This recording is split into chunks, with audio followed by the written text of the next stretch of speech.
Hello, headbangers. My name is Alan, and I'm here on Heavy Metallurgy today to review the new album from Denver, Colorado's Wayfarer. This is their fifth album. The release date is October 27th, 2023, and the album is entitled American Gothic.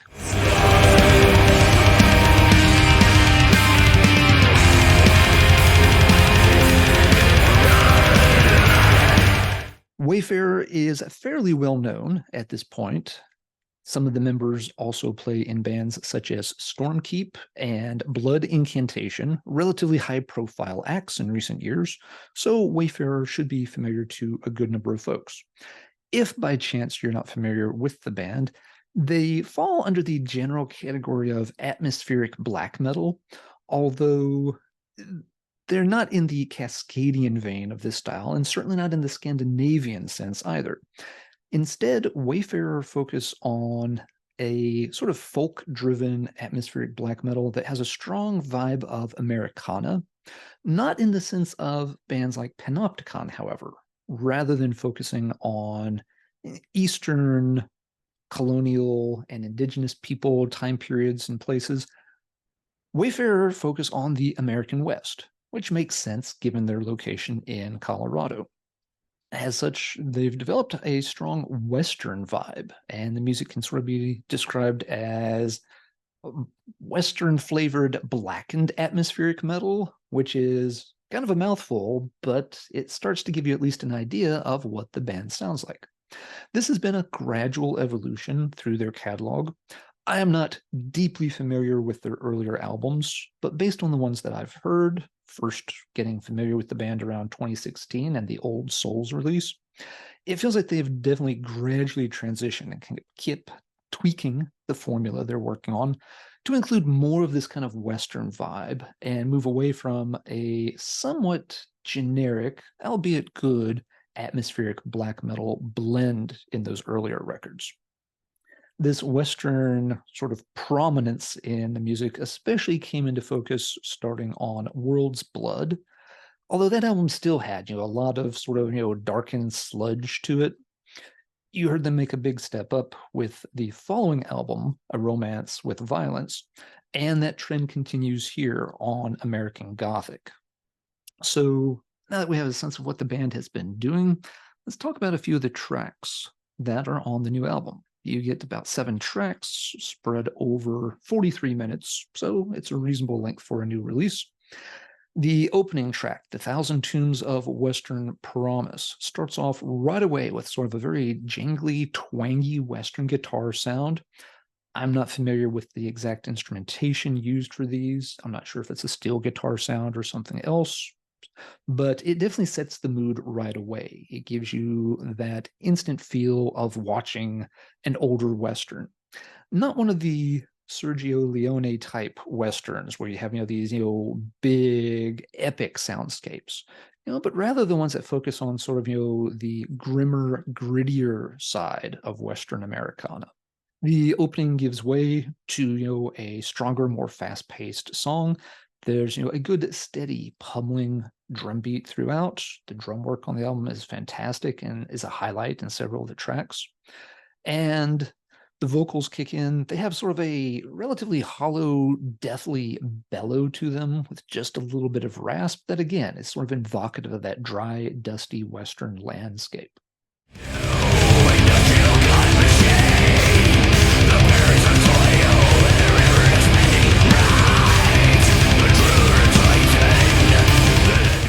All right, so the album gets off to a great start with that track.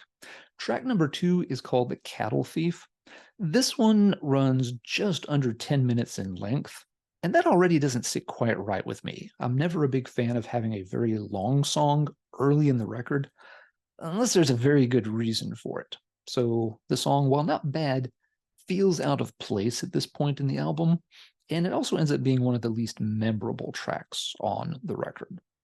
But not to fear, the band, quickly kind of rebound from that. Track number 3, Reaper on the Oil Fields, is where we get another sort of interesting twist on American Gothic.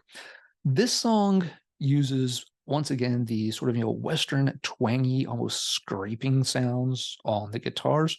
and a lot of vocal distortion that starts to allow the song to develop a more creepy atmosphere. There's a little bit of a haunting tone as the vocals are used in different ways. It becomes a bit evocative of the Weird West subgenre. For folks that aren't familiar with that, it's a category that's existed for years in things like literature and role-playing games, where you take a lot of the typical tropes from the Old West, but infuse them with a supernatural setting so that you have a lot of ghostly elements, even zombies, supernatural and paranormal cast into a Western landscape. And I really get those vibes from Reaper on the Oil Fields. It ends up being, a very kind of, haunting, creepy sounding song. It works incredibly well. Really like what they did with this number.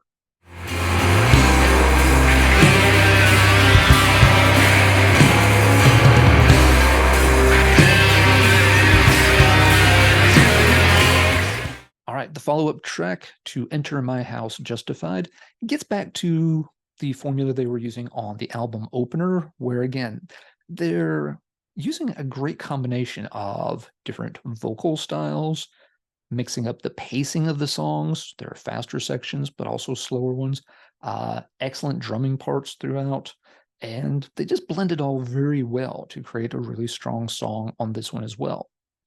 The following track, High Plains Eulogy, enters yet another twist in the mythology here, as this track is more of an ethereal, kind of laid-back number. You'd almost want to call it a ballad, but it's too kind of sad and haunting to fall in the typical, ballad. And ballad is kind of a dirty word in heavy metal anyway. We don't want to use that here. But they're using much cleaner vocals for this one. And the guitar tone has maybe a little bit more of a sort of post-punk or shoegaze vibe about it.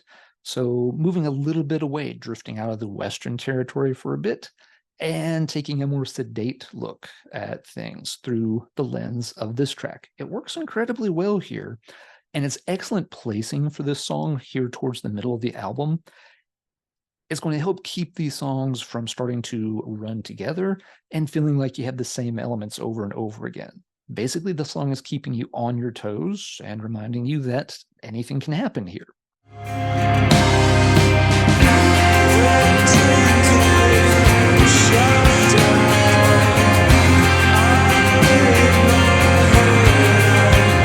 That track is followed up with 1934, which is just a short interlude. It again leans into the Western Americana soundscapes, has kind of a slow, methodical hand clap beat to it. So even though it's just kind of a short filler number, it stands out and kind of helps bring the audience back from those more ethereal tones on a High Plains Eulogy and get you ready to go right back into what the band has been doing for much of the album. It's worth pointing out here that the pacing on the album is extremely good. The band is in no hurry to get anywhere on these songs, but they don't feel like they're dragging their feet either. It's kind of a slow, methodical pacing. They're, definitely aware of the speed they're moving at, and it fits the vibe of the Western genre anyway. This is not a landscape that changes quickly. It's not a time period where things could happen rapidly. You had to spend a lot of time to get from place to place and a lot of time waiting for the next thing to happen when there could be a sudden explosion of action or creativity, and the same thing happens in these songs. I really like the way it works there. Also worth pointing out that, some of these elements work extremely well with the sense of the album's title. American Gothic's also a subgenre of literature that kind of deals with things being kind of weird, unusual, paranormal, where your main characters often have trouble grappling with these unusual events that are kind of outside the laws of rationalism. And you get those vibes again, especially on some of these creepier numbers that the band is using. Next up, you have Black Plumes Over God's Country, which is just a fantastically evocative name for a song. I love the song title. And it blends the same elements that they've been using on these other tracks. Great tempo shifts, great use of different vocal styles. There's always melodic elements to keep you well grounded and follow the theme of the song throughout.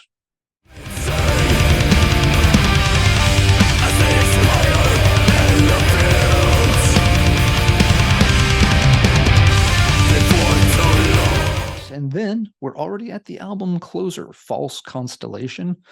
This is another one that's really leaning into the different vocal styles to help create that weird Western vibe, that little sense of unease where things are a little bit paranormal or supernatural. Again, very much in keeping with the chosen album title. I think it was a very clever title for the album, given what they're doing with these tracks here.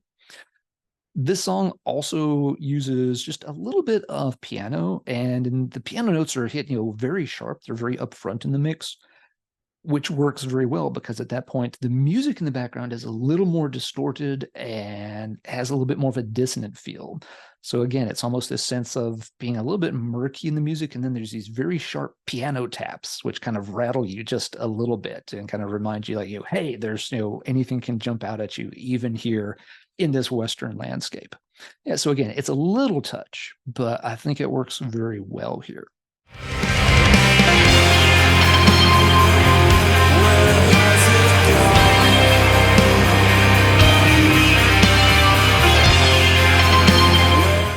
So that wraps up the album. I think at the end of the day, Wayfarer have created a very cool and unique sound here, and they're getting better at it with time.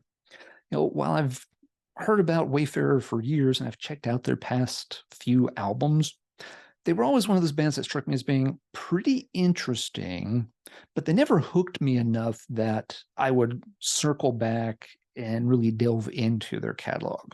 Again, like play Old Souls a couple of times, like, yeah, that's kind of good. Similar experiences with World's Blood. That album, I know a lot of folks are big fans of it. I liked the concept and what they were trying to do, but I felt the music was still kind of murky. It didn't really stand out as much as the packaging and aesthetics might lead you to believe. But with A Romance with Violence, they had definitely started to move the Western stuff up front a little bit more, which made them feel a little more unique.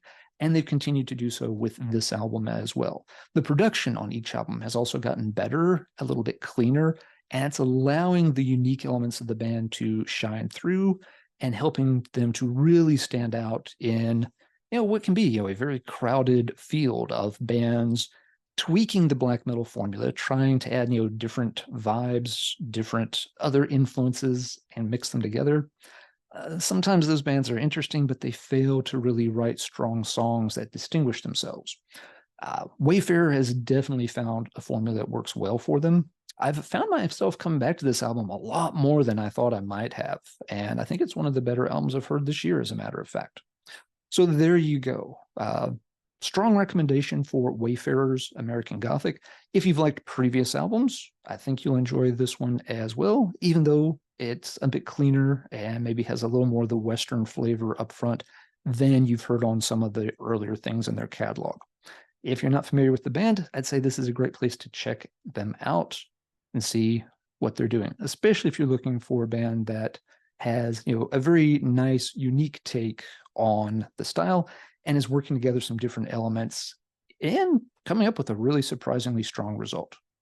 All right, that is going to do it for this review. Check out Heavy Metallurgy. There are album reviews posted every week. There's a Wednesday night live stream for an album club discussion where an old or newer classic album is checked out, or maybe something the folks haven't heard before and people have to give their first impressions of. And then, of course, there are the Friday night live streams where different guests from the YouTube community, musicians, authors, magazine writers, everybody can be on board and talk about different fun topics. With that, let's bring this one to a close. Let me know what you think of the new Wayfarer album in the comments down below. How does this one stack up with others in their catalog, in your opinion? I know a lot of folks really enjoyed this band and have liked some of the previous albums. As I said before, not a band I've got a very long, detailed history with, So I'll be interested to see what some of the more dedicated fan base think about American Gothic. All right, until next time, everybody take care. And as always, keep banging your head. Just don't lose your cowboy hat while you're headbanging.